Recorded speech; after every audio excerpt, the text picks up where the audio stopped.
Au plus profond de la forêt des murmures, là où les arbres chuchotent des secrets anciens et où la lumière du soleil filtre à travers les feuilles comme une pluie d'or, se cachait un village unique. Ce n'était pas un village comme les autres, car ses habitants n'étaient pas plus hauts que 3 pommes et étaient de la plus joyeuse des couleurs, le bleu. Un bleu ciel, un bleu myosotis, un bleu pervenche. Ils vivaient dans de coquets champignons maison, dodus et accueillants, qui poussaient en cercle autour de la place centrale. C'était le village des Blumph. Les Blumph étaient des créatures paisibles, toujours affairées, toujours joyeuses. Ils parlaient une langue étrange où le mot Blumph revenait sans cesse, ce qui pouvait prêter à confusion pour qui ne les connaissait pas. Mais pour eux, c'était la langue la plus mélodieuse qui soit. Il y avait le grand Blumph, reconnaissable à sa longue barbe blanche et à son bonnet rouge. Il était sage et bienveillant, et veillait sur chacun. Il y avait Blumfette, dont les cheveux blonds étaient aussi doux que la soie et qui savait apaiser les chagrins avec un sourire. Il y avait le Blumph à lunettes, qui passait ses journées dans sa bibliothèque remplie de livres faits d'écorce et d'encre de baie. Il y avait le Blumph bricolard, toujours en train d'inventer des machines étonnantes, qui fonctionnaient parfois. Le Blumph gourmand, dont le plat préféré était la salade de mousse au miel de lavande, et le Blumph musicien, qui composait des mélodies si douces qu'elles faisaient danser les fougères. Chaque journée commençait de la même façon. Au premier chant du rossignol matinal, les Blumph sortaient de leurs champignons, s'étiraient en bâillant et se dirigeaient vers la rivière aux eaux claires pour se laver le visage. Ensuite, ils se réunissaient sur la place pour partager un petit déjeuner de pain de gland et de jus de framboise. Puis, chacun partait à sa tâche. Le travail n'était jamais une corvée pour les Blumph. C'était un jeu, une occasion de rire et de chanter ensemble. Certains s'occupaient du potager ou poussaient des carottes violettes et des tomates bleues. D'autres récoltaient le miel des abeilles butineuses qui adoraient les Blumph. D'autres encore entretenaient la forêt, discutaient avec les écureuils ou apprenaient aux jeunes Blumpfons les noms des étoiles et des fleurs. La vie était douce, calme et rythmée par les saisons. Mais ce matin-là, une petite ombre planait sur le village, littéralement. C'était le jour de la grande fête de la lune d'argent, la célébration la plus importante de l'année pour les Blumph. Ce soir-là, la lune serait pleine et brillante, et ils devaient préparer un grand festin, décorer le village avec des lucioles et des fleurs phosphorescentes, et danser jusqu'à l'aube. Mais il manquait l'ingrédient le plus important pour le gâteau de fête, les baies de rire. Ces baies, rares et délicates, ne poussaient seulement une fois par an sur un buard secret de l'autre côté de la rivière frisante. Elles avaient la particularité de faire rire aux éclats celui qui en croquait une. Un rire pur et communicatif qui garantissait une année de joie. Sans elles, la fête serait bien triste. Le grand Blumph avait confié cette mission importante à 3 Blumpfons espiègles et courageux. Tapio, le plus curieux, Menfin, le plus prudent, et Rigolard, le plus rigolo. « Souvenez-vous, mes petits, avait-il dit le grand Blumph en les tapotant l'épaule. Le buard se trouve après le pont de Liane, près de la source qui chante. Ne vous attardez pas, et surtout ne vous approchez pas de la grotte sombre. » Les 3 Blumpfons avaient hoché la tête, très sérieux. « Promis, grand Blumph, avait-il Blumph fait en chœur. Mais voilà des heures qu'ils étaient partis. Et ils n'étaient toujours pas de retour. Le soleil commençait à descendre, teintant le ciel d'orange et de rose. Le Blumph gourmand tournait en rond devant ses fourneaux, l'air anxieux. Il devrait être là, Blumfait-il en se tordant les mains. Qu'est-ce qui a bien pu leur arriver? Blumfait s'approcha et posa une main apaisante sur son bras. Ne t'inquiète pas, ils sont intelligents et débrouillards. Peut-être ont-ils trouvé un champ de baies plus grand et ont-ils plus de temps pour toutes les ramasser. Mais au fond d'elle, elle aussi commençait à s'inquiéter. La forêt des murmures était douce, mais elle pouvait être aussi vaste et déroutante pour de jeunes Blumpfons. Soudain, un bruit de branches froissées se fit entendre à l'orée du village. Tous les Blumph se figèrent, le cœur battant. 2 petites silhouettes bleues émergèrent de la végétation. C'étaient Tapio et Menfan, échevelés, essoufflés et seuls. Ils coururent vers le grand Blumph, les yeux remplis de larmes. « Grand Blumph, c'est une catastrophe !» sanglossa Tapio. « Nous l'avons perdu !» ajouta Menfin, la voix tremblante. Le village retint son souffle. Le grand Blumph s'agenouilla pour être à la hauteur. « Calmez-vous, mes enfants. Prenez une grande respiration et racontez-nous ce qui s'est passé. Où est Rigolard ?» Tapio reprit son souffle. « Nous avons trouvé le buard aux baies de rire, blumfa-t-il. Il était couvert. Nous nous sommes mis à les ramasser Et Rigolard en a goûté une, bien sûr. Il riait tellement qu'il en faisait tomber partout. Mennefin prit le relais. Soudain, un papillon géant aux ailes couleur arc-en-ciel est passé. Il était si beau que Rigolard a voulu le suivre pour voir où il allait. On lui a dit de ne pas bouger, mais il n'a pas écouté.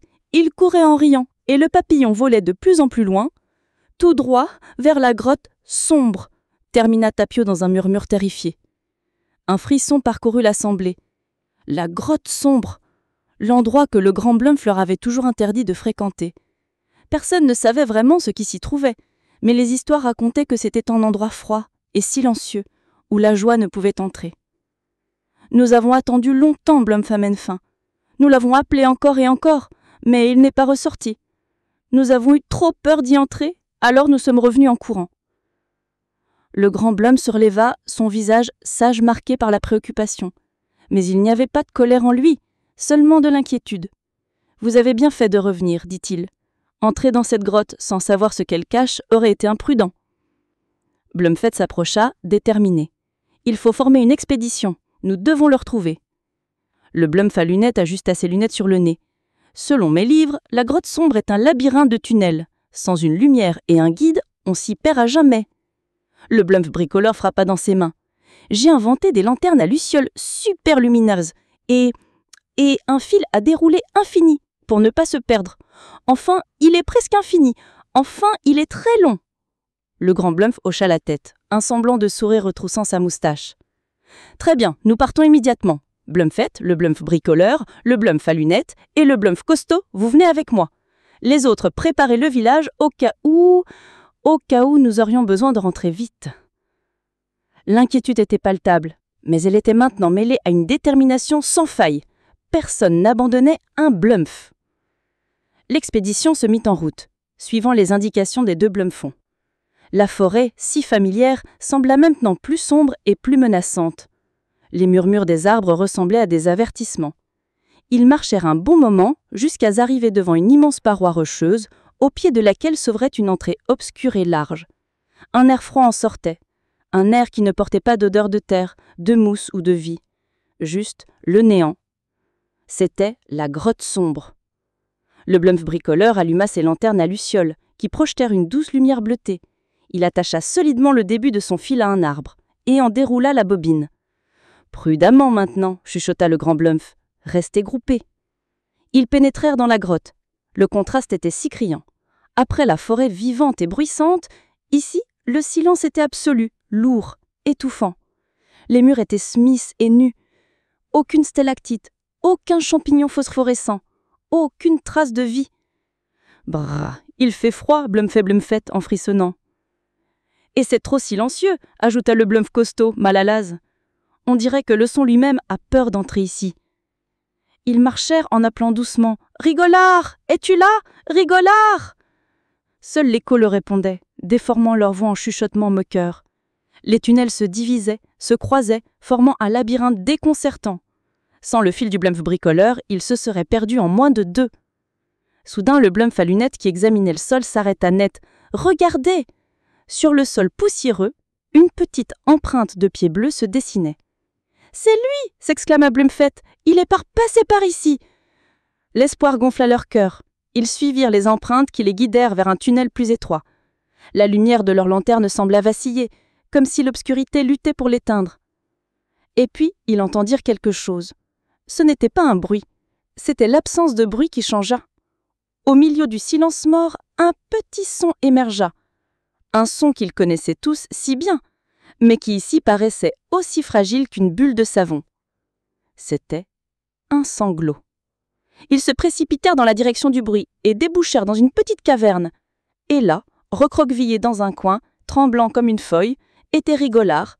Ses joues étaient trempées de larmes et il serrait contre lui son petit bonnet blanc. « Rigolard !» s'écria Blumph en courant vers lui pour le serrer dans ses bras.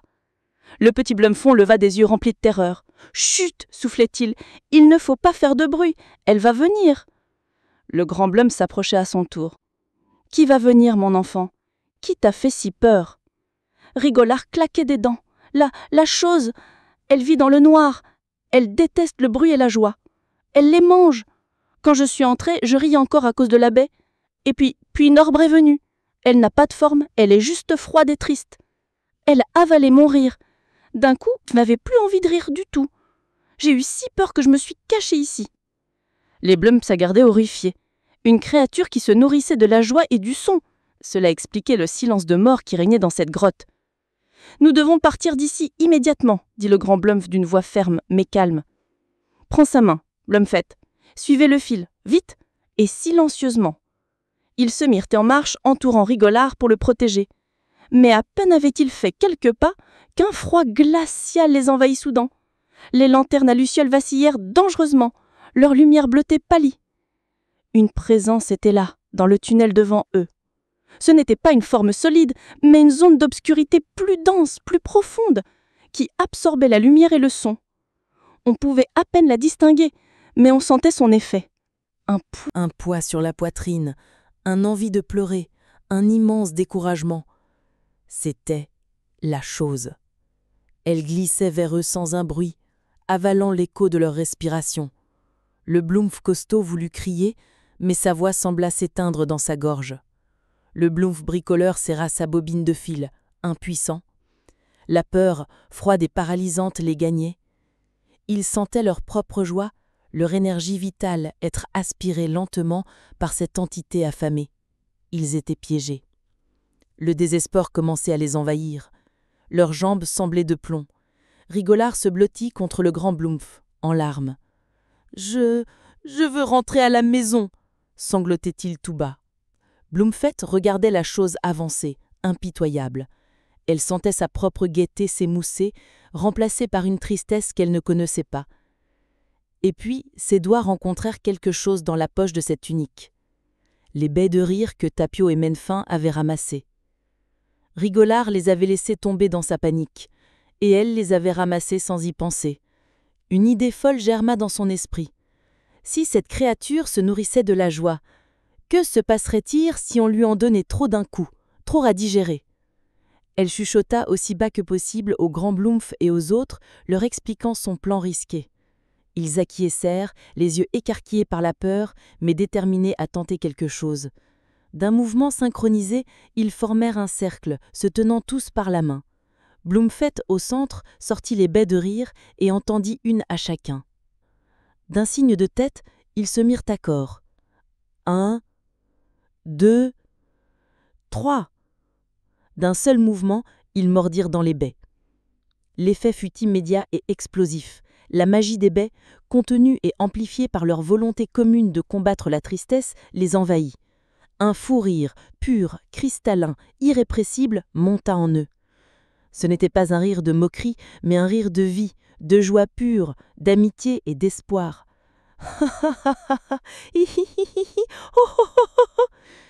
Le son, si longtemps absent de la grotte, enfla comme une vague puissante.